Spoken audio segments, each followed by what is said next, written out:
Hey Wigowskis, Jonathan here. I just wanted to give you guys a real quick channel update. So during the summer, I might not be as proficient as I'm going to be for the next month or so. I plan on trying to do 3 videos a week, but I'm not gonna, be held to any account. I choose what I want to do. You ain't my dad. You don't know me. You don't know my struggle. But yeah, I just want to let you guys know that during the summer, I'm not going to be as efficient. I might have summer camp, and I've got people I want to go check out and visit, and we haven't seen in a couple of years. So yeah, I'm gonna be kind of lame during those months, but after that, I'm gonna be coming back into the swing of things. I'll be coming back right when school starts, which kind of sucks, but um, yeah, I'm finding a little bit more time in my day than I usually would, and now that I've got this awesome microphone that the school donated to me for school, I've been borrowing it from my YouTube, and I've actually figured out a way to make it work so that it doesn't just sound like static. So if there's a little bit of static in the background, I apologize for that. Also, in my first audio recorded video I made, if there's a little static in the background, my bad. I'm doing my best here. I've got limited tools. But yeah, enough rambling about that. Let's get back to the meat of the video, the thing you actually came here for, which is what I want to talk about today. And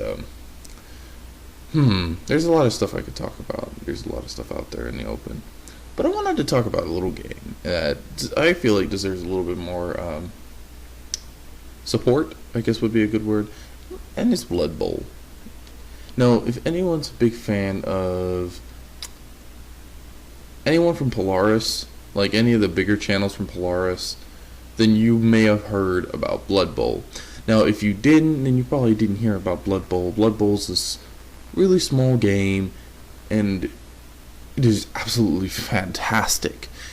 I love it. I love it, I love it, I love it. It combines some of my favorite things, puts it into a video game, which is another one of my favorite things. And yeah, it just makes it just that much cooler. It makes the idea of football, and it makes it like way more badass than it already is. And football's pretty badass in my opinion. So yeah, when you're playing Blood Bowl, what it is a turn-based strategy game based on a sport with tons and tons and tons of blood in it. That's already a great game, in my opinion. The gameplay is extremely solid. But if you do not like games based more on luck than skill, then you are going to absolutely fucking hate Blood Bowl. But if you like games based on skill, with skill elements, but with more of a luck element, like when you're playing an actual board game, then you're gonna love Blood Bowl. So it's just the way I do. I don't normally like luck rolls and things like that, but I can make an exception if there's the skill involved to get you into that situation. Because there are ways to avoid rolling the dice. And in this game, it makes it very clear that you do not want to roll the dice. The more you roll the dice, the more likely you are to fuck up. And there is a lot of rolling the dice. So, yeah, you're eventually going to fuck up. And no play is going to go perfect. Which is very similar in the vein of football, which is not everyone's going to perform their play, most likely anyway, to their fullest capabilities. And if they do, well, then you get a touchdown most of the time. So, with that said, why doesn't it get enough press? Well, the problem is it came out, and it had problems. Now, it wasn't just glitches, because there are some glitches prominent in the game. I don't think anyone can say against that. In every game, there is at least one or two glitches. Even the most well-balanced, well-refined games have glitches and bugs in them, and you're eventually going to run into one if you play the game enough. Well, Blood Bowl, it was a little bit too common, and people were starting to notice it too much. Another problem Blood Bowl had when it first came out was there wasn't a lot of meat to the game. It was very bare bone, and it lacked style. It didn't have that panache that a lot of the other games, at least nowadays, have. It came out a little while ago, but it doesn't give an excuse. Hold on, the microphone's deciding it wants to flip out a little bit. Okay, there we go. I already lost one recording to the stupid. Oh, there it goes again. Stupid thing. Okay, there we go. So, oh golly, man. There we go. Perfect. So, what I was trying to say earlier was Blood Bowl. Again, it didn't have a lot of meat to it, especially compared to some other games that came out in its time, and especially games that come out in our time. But if you get the Legendary Edition, it isn't too bad. You got quite a fair bit of little stuff there, like I do. But if you got the original, you kind of got a little. You're not going to get everything, and you're going to feel a little cheated. No, the reason why it was bare bone was it didn't have a lot of modes, which it still doesn't. But the modes it does have are solid, so take it where you want. It's very similar to Madden in that case, where Madden doesn't have very many actual game modes when you really look at it. A lot of them are just reskins of a normal mode, or they're cash grabs, with, like, Madden Ultimate Team, which I gotta say I've never spent a single penny on, but I got hecka addicted to it. Anywho, back on track. Sorry guys. So, Blood Bowl. It only has 4 or 5 modes, and if you want to count the practice mode as a mode, then it's 5. But if you don't, which I don't, it's practice. It's just a play now, but easier. It has about 4 modes, and if you do really want to count practice, I guess we can call it 4.5. I'll meet it in the middle. I'm a nice guy. So you got your play nows, you got your career mode, you've got your tournament mode, and then you've got the story mode. Now the story mode, it's it's very, very underwhelming is a good word. The worst part is it's a very underwhelming story, and it's kind of a story that is more of like, hey, this is how Blood Bowl got started, versus, hey, this is your adventure, go and enjoy it. Like I said in my Pokemon review, I'm not a big fan of those kind of games. I prefer games where I get to do my own story and, check out all that kind of stuff and go on an adventure that no one else has gone on before, you know what I'm saying? But it's an older game, so, I'll let it slide. I mean, it doesn't deserve it, but I let it slide because the gameplay is so fantastic.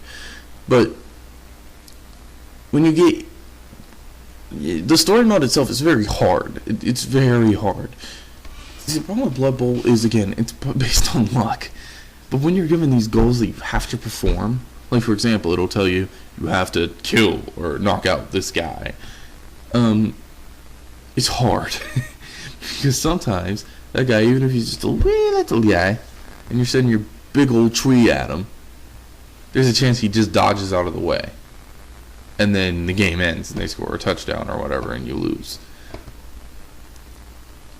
So, that's a problem. But, again, you expect it because it's mostly based on luck. With skill elements, which is weird. It's normally the other way around, where it's elements of luck with mostly skill. So we'll go into the tournament mode. Tournament mode can be hosted online or offline. You should probably do it online if you can, if you've got enough friends with the game. Because Blood Bowl is probably way better online than it is offline. Because the AI is a fucking cheater. I swear. He cheats. I swear. So, all tournament mode is just play nows, multiple play nows, which are just normal games, until, everyone's knocked out, there's one champion left, they win the tournament, whatever, they get a beer or whatever, I don't know. You guys set your own tournament rules. I don't give a crap. So then we go into, because tournament mode, it's just very self-explanatory. All it is just play nows. Then we go into the career mode, which is like the main spine of the game. That's where if you're gonna buy Blood Bowl, it's gonna be for the campaign mode or the tournament mode. And as I said before, all tournament mode is a bunch of play nows. In order for you to get the best of your experience, you need to have friends that also have that game, that also have the internet connection, who also have decent running computers, so that you guys can connect together, and also decent internets. But Then you get into what a lot of people consider the meat of the game, like the big piece of the game, which is campaign. And it's my favorite part of the game. I'll be honest with you guys, I'll be frank. It is my favorite part of the game. It is the most fleshed out, it was the most well thought. So how this goes is you go through these like mini tournaments. Okay, it's very similar to tournament mode in that factor, where you're just playing a bunch of playouts. But the difference is that in tournament mode, you're playing about 8, 9, maybe 10 games.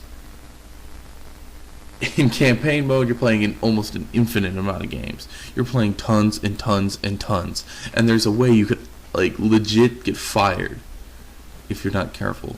So keeping that in mind, you go into campaign mode, you make your team, right?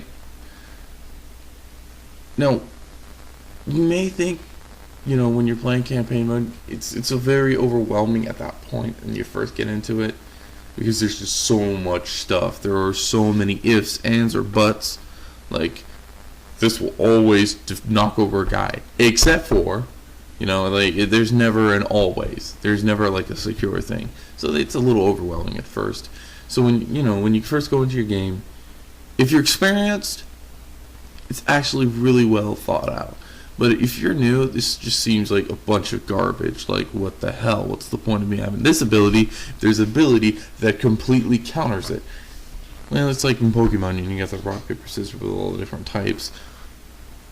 And there are certain classes that just flat out counter others. But if you tailor your strategy enough, and you really think about it, you could probably find a way. Some of my when you get, okay, back on track. Gotta stay on track. Sorry, guys. So you go into your game, you're having a good time, having a blast. You make a team, you pick pink, because almost everyone picks pink, or black.